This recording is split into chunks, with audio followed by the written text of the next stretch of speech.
Bismillahir Rahmanir Rahim. Majnuni. Kashi na 23. Wannan shine mafarin dawowar Shukura hannuna domin hana ta tafiya nayi da ita. Hajiya ta ci gaba da renanta, ita kuma tunda ta tabbatar da cewa ba zan mayar da ita ba sai ta fara biye-biyen malamai. Daga ƙarshe dai ta je ta yi auren kisan wata wanda ko wata uku ba ta yi ba ta fito.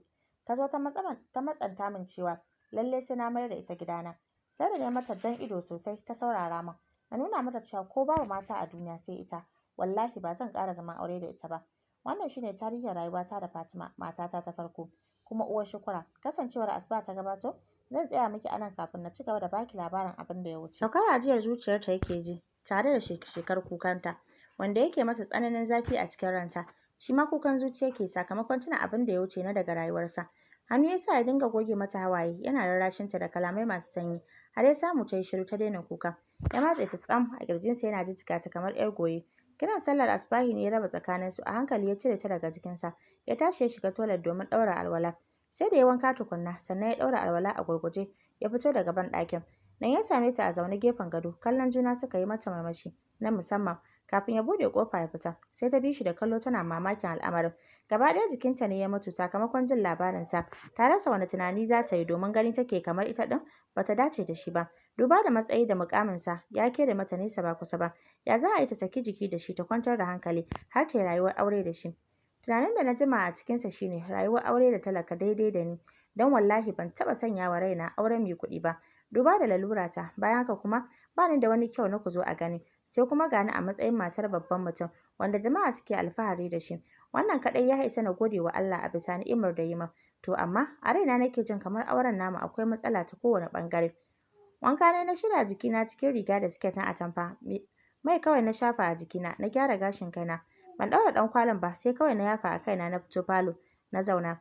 Tunani ya yi min katutu domin kwata-kwata na kasa shiga cikin kicin ballantana na yi tunanin abin da zan ci. Da damuwa gami da fargaba sun taru sun cunkushe min ciki, ba na sha'awar komai. Haka ya shigo ya same ni cikin wannan halin. Kallo ɗaya na yi masa, na yi saurin kawar da kaina. Ya yi bala'in kyau cikin ƙananan kayan da yake sanye a jikinsa.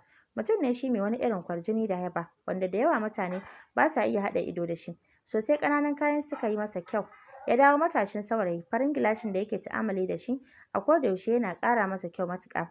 Kusa da ni ya zauna, jikinmu har yana haɗuwa. Ƙamshin turarensa duk ya dabaibaye gurin. Gefe na ɗan matsa ina wasa da yatsun hannuna. Ya kama hannun da faɗin, yaushe za a yi min lalle ƙunshi irin na amare, ina buƙata. Yana maganar ne lokacin da ya haɗa yatsunmu guri ɗaya. Jikina ya ɗan mutu sakamakon jin sa a kusa da ni. Namijin ƙoƙari ne gurin gaishe sa, ya amsa tare da sa bakinsa daidai kunnena. Ya ce, ya gajiyar kuka? Murmushi na ce, labarinka ya bani tausayi sosai, amma ka yi haƙuri, jarabawa kowa da irin tashi. Sannan ka gode wa Allah da ni'imar da yi maka. Ya ce, kullum a cikin godiyar Allah nake. Gashi yanzu ya amsa min addu'ata, ya azurta ni da mar'atu saliha. Na yi mamaki sosai da wannan al'amarin.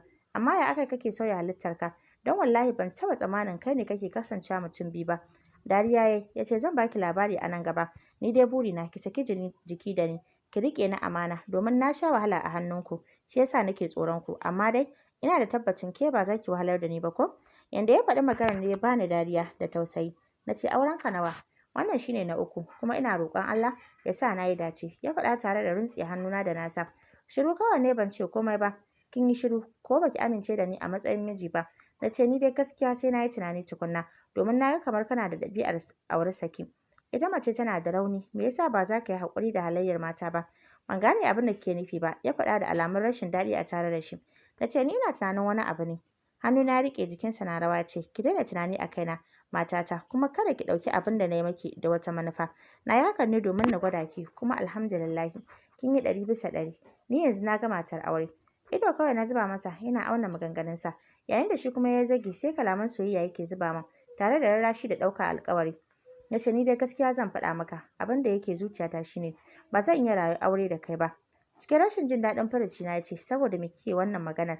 Menene da ni da ba za ki amince mu raye sunnar ma'aiki ba?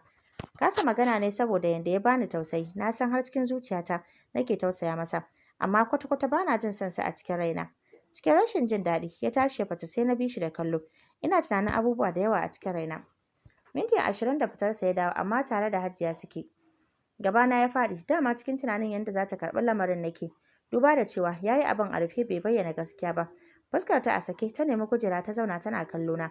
Saukowa ƙasa ne na gaishe ta cikin sakin fuska. Ta amsa gaisuwa ta sai kallo na take yi, wanda ya sanya na tsargu na shiga wasa da yatsun hannuna tare da ƙoƙarin mayar da hawayen da ke ƙoƙarin zuba. Sai da ta buɗe muryarta sosai sannan ta ce to ke Shahida, idan ban da abinki menene abin damuwa a cikin wannan al'amarin? Ai komai na Allahu ne. Ni wallahi na yi murna sosai da jin wannan abu kuma na yi muku fatan alheri. Dama burina kenan ya yi aure to alhamdulillahi buƙatata ta biya. Saboda haka ki kwantar da hankalinki duk abin da ya same ki na alheri to halinki ne ya ja miki.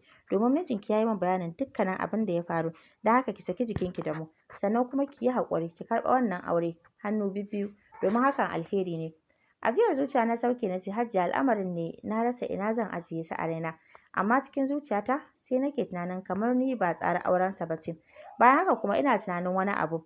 Shi ya riga ta magana da faɗin wannan ba hujja ba ce Shahida. Na san abin da ke tunani amma bari ki ji wani abu. Ko kin fi haka rauni ko na kasu wallahi zan aure ki. Domin ni ba na buƙatar kyau ko wata ɗaukaka. Tarbiyya nake buƙata da amana kuma na samu da yardar Allah. Saboda haka ki sa a ranki cewa ni naki ne har abada kuma uban 'ya'yanki. Kallon shi ne tare da girgiza kaina domin ni abin da nake dubawa daban da tunaninsa. Ta ce ni ma hankalina ya kwanta da yarinyar na Alhaji Habu. Saboda haka kai ƙoƙarin rarrashinta domin ta samu natsuwa. Ya ce insha Allahu Hajiya. Ta kalle ni tare da cewa Shahida ni zan tafi amma dan Allah kada ki bijirewa auren nan. Ki yi haƙuri ki zauna tare da mu kin ji ko? Tausayi ta bani sosai. Na ce to shikenan Hajiya. Ni ma na gode sosai. To tun da ya fita bai sake shigowa ba sai bayan isha'i. Ya shigo ya same ni kan darduma na idar da sallah ina addu'a. Zama ya kusa da ni tare da ɗaga hannunsa sama yana faɗin Allah ka mallaka min zuciyar matata ka ba mu zuri'a masu albarka. Ina jin sai na ta addu'o'i ni ma ina yin nawa. Na shafa a fuskata shi ma ya shafa. Ya kalle ni da murmushi na musamman a fuskarsa. Babu yabo babu fallasa na gaishe sa ya amsa a lokacin da yake ƙoƙarin riƙe hannuna. Da sauri na janye na tashi na bar sa a gurin. Bai yi zuciya ba ya sake zuwa kusa da ni ya zauna tare da rungumar jikinsa. Kawai sai na fashe da kuka ina ture shi. Ka matsa daga kusa da ni. Ya ce me yasa zan matsa bayan ke ɗin halali na ce. Ni ban sanya za a yi na yi rayuwar aure da kai ba domin baka cikin tsari na faɗa tare da cire hannunsa da ya ɗora a saman cinyata. Ido ya zuba min da alamun damuwa a tare da shi ya ce menene abin da baka so a tare da ni. Shiru na yi masa. Ya ce kada fa ki batulcewa Allah Shahida. Ajiyar zuciya na sauke da faɗa. Na fi so na aure daidai da ni mai rauni da rangwamen gata. Ya ce sai kuma Allah ya baki Saddiƙu a matsayin miji. Shin ya zaki yi kenan? Da yanayi na ɓacin rai ya maganar. Tashi ne na shiga ɗaki na kwanta tare da tsirawa rufin ɗakin ido. Hawaye masu zafi suke zuba. Shin ya zan yi ne? Na san Ubangiji ya ga muhimmin komai da ya mallaka min babban mutumin nan mai daraja irin wannan. Amma a jikina nake jin kamar akwai abin da zai faru mara daɗi dangane da aurensa. Shigowarsa ɗakin ya sa na yi saurin goge hawayena. Ya ce kina yi min asarar hawayenki wanda ya fi gwal tsada a gurina. Bari ki ji wallahi duk abin da zaki ba zan rabu da ke ba domin ni na ga matar aure. Kallonsa ne a lokacin da yake maganar nan. Na ga tsagwaron suna a cikin ƙwayoyin idanuwansa. Ya ce yini guda duk kin rasa sukuni. Kin yi rama ta ba gaira ba dalili. Kowane bawa fa da ƙaddararsa. Ke taki ƙaddarar auren dattijo wato Saddiƙu kuma kin shigo hannunsa kenan domin ba zan iya rayuwa babu ke ba. Na ce ai ko ba za ka samu natsuwar da kake buƙata ba tunda ne ni ba na ƙaunar ka. Tausayinka kawai nake ji kuma ban sanya za a yi na yi rayuwar aure da kai ba. Murmushi ya kafin ya ce to tunda akwai tausayina na tabbata da akwai ƙauna amma mu je zuwa dai tunda dai kin faɗa haka. Juya masa baya ne tare da rumtse idona sai kawai na ji shi a kusa da ni yana ƙoƙarin rungume ni. Na ture shi da ƙarfi na tashi zaune tare da matsawa ƙuryar gado. Kallo na yi na minti biyu kafin ya ce kin san dai hukuncin matar da take ƙauracewa mijinta ko? Gabana ya faɗi da jin maganarsa. Cikin rawar murya na ce to me kake nufi? Murmushi yayi wanda ya tsaya iya fatar bakinsa ya ce ba na nufin komai sai alheri ko zan karɓi haƙƙina ba yanzu ba sai zuciyarki ta aminta da ni. Amma yanzu ina so ki bani hankali domin ci gaba da warware miki abin da ya faru da rayuwata wanda baki sani ba. Ina so na baki labarin ɗaukakata da kuma ci gaban labarin zaman aurena da matata ta biyu. Jin haka ya sa na kalle shi da faɗin ya sunanta? Zinaru. Ya faɗa yana kallon fuskata baki na taɓe da faɗin yunwa nake ji yanzu. Sauka daga gadon ya kama hanyar fita ba tare da ya ce min komai ba. Ni ma na bi shi da kallo tare da nazari da tunanin abubuwan da yawa a tare da ni da shi. Hannunsa riƙe da flas mai ɗan girma ya shigo ɗakin. Ido na tsira masa har ya ƙaraso gurin da nake zaune. Cikin taushin murya ya ce, tashi ga abinci na samo miki gurin Hajiya. Shiru ne ban ce komai ba kuma ba ni da niyyar tashi.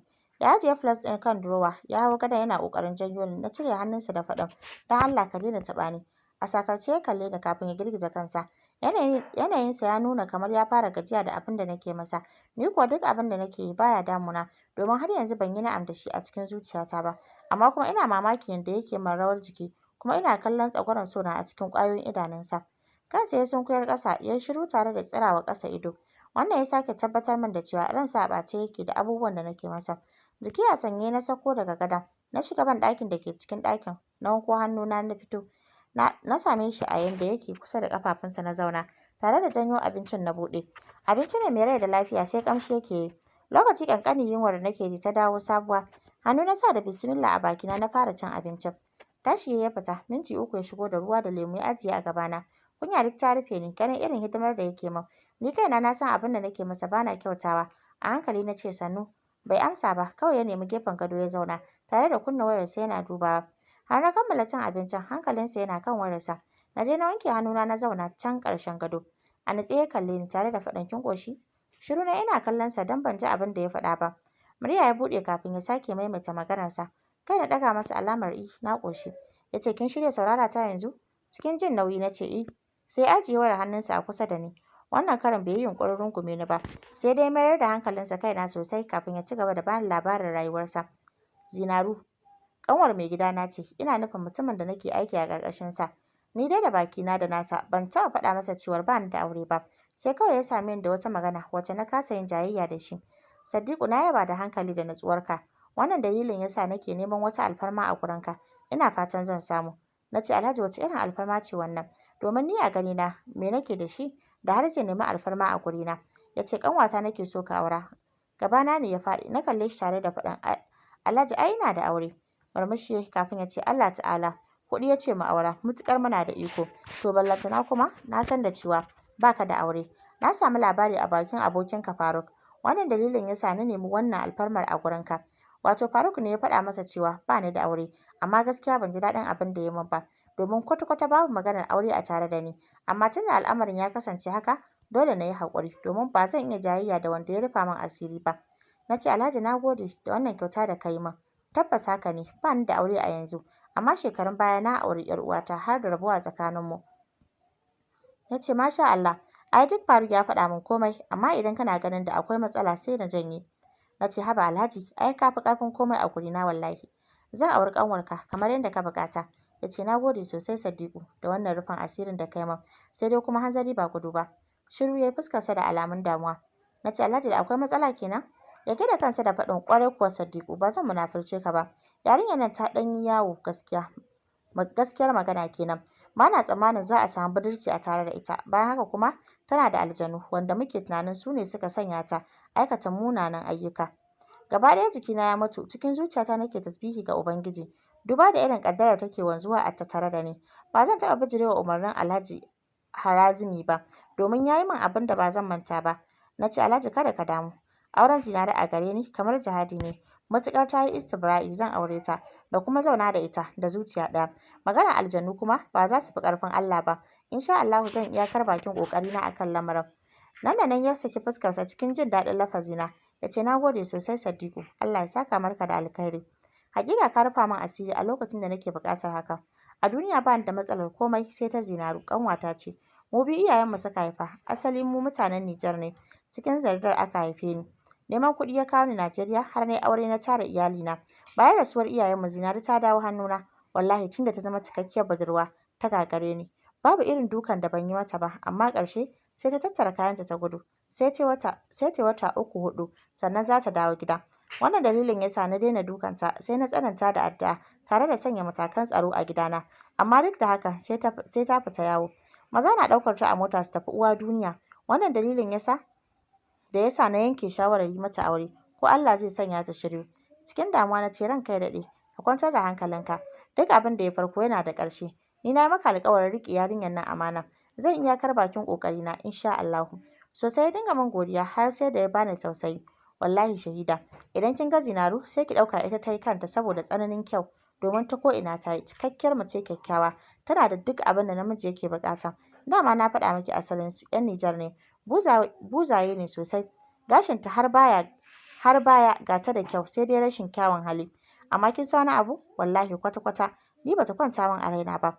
kawai dai na aure ta ne saboda ɗan uwanta. Dama can a tsari na bana son auren kyakkyawar mace saboda wasu dalilai nawa. Zuwa na gurin ta sau ɗaya aka ɗaura auren ta tare a gidana. Washe garin ranar ɗaurin auren Alhaji Harazimi ya yi min kyautar ɗaya daga cikin kamfaninsa na shinkafa. Sosai al'amarin ya bani tsoro matuƙa. Na kalle shi a lokacin da yake bani takardun kamfanin. Na ce Alhaji kada mu yi haka da kai. Don Allah ka janye wannan kyautar. Wallahi ban auri yarinyar nan don abin hannunka ba. Na aure ta ne tsakani da Allah da kuma darajarka, amma ban aure ta don ka bani wani abu ba. Murmushi ya tare da cewa Sadiku, baka ji Bahaushe yana faɗin yaba kyauta tukuici ba? Wallahi zan iya mallaka maka duk kadaroriya saboda rufa min asiri da kai. Ka auri 'yar uwata ba tare da ka kyamace ta ba. A wannan zamanin da kowane uba yake ƙoƙarin sama wa 'ya'yansa uwa ta gari, sannan ba kowa ne zai yarda ya auri mace irin Zinari ba. Ai ni ka gama yi min komai, saboda haka kyauta na yi maka, kuma babu mai canza ta. Ina buƙatar ka tsaya da ƙafafunka saboda nauyin iyali.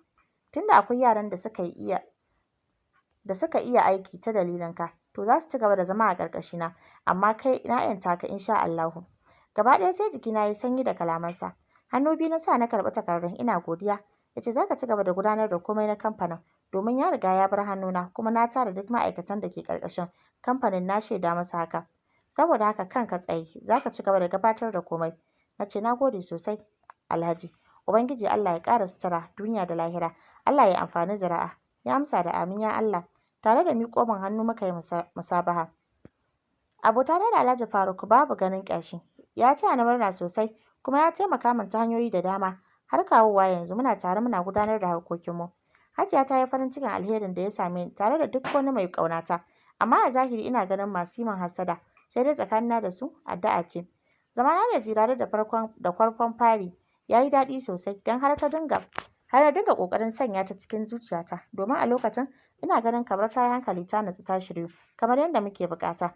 Don tun da na fahimci cewa tana cikin jerin jarababbun mata, nake ƙoƙarin ganin na kawar mata da sha'awarta a duk lokacin da ta buƙaci hakan daga gare ni. Sai dai ashe duka aikin banza nake, domin duk ƙoƙarin da nake a kanta fita take ta bi abokanan shashancinta da aurena a kanta. Hajiya ce ta tare ni da maganar ranar Litinin da sassafe. Na fito da shirin fita ta ce Sadiku, ina son magana da kai. Yanayin fuskarta kawai na kalla na fahimci cewa maganar da za ta yi tana da muhimmanci. Duk da sauri nake a lokacin, sai na nemi guri na zauna tare da faɗin to Hajiya ina sauraron ki. Ta ce duk da dai shiga tsakanin ma'aurata babu kyau, amma ni gaskiya abin da ake a gidan nan ya fara damuna. Na ce Hajiya wani abu yana faruwa ne haka? Shiru dai tana girgiza kai kafin ta ce matarka ba ta da gaskiya Sadiku, domin tana aikata abubuwa marasa kyau. Gabana ya faɗi jin abin da ta ce. Da sauri na ce me take aikatawa? Ajiyar zuciya ta sauke kafin ta ce kullum ba ta zama a gida. Kana fita take ficewa kuma ba ta dawowa sai dare. Sannan duk sanda take gida wani mutum kullum sai ya zo gurinta su shiga ɗakin. Na taɓa tambayar ta shin wane ne shi? Sai ta ce ai ɗan uwanta ne. Ban yarda ba, domin kwata-kwata ba sa kama da juna. Wannan dalilin yasa nake zargin ta.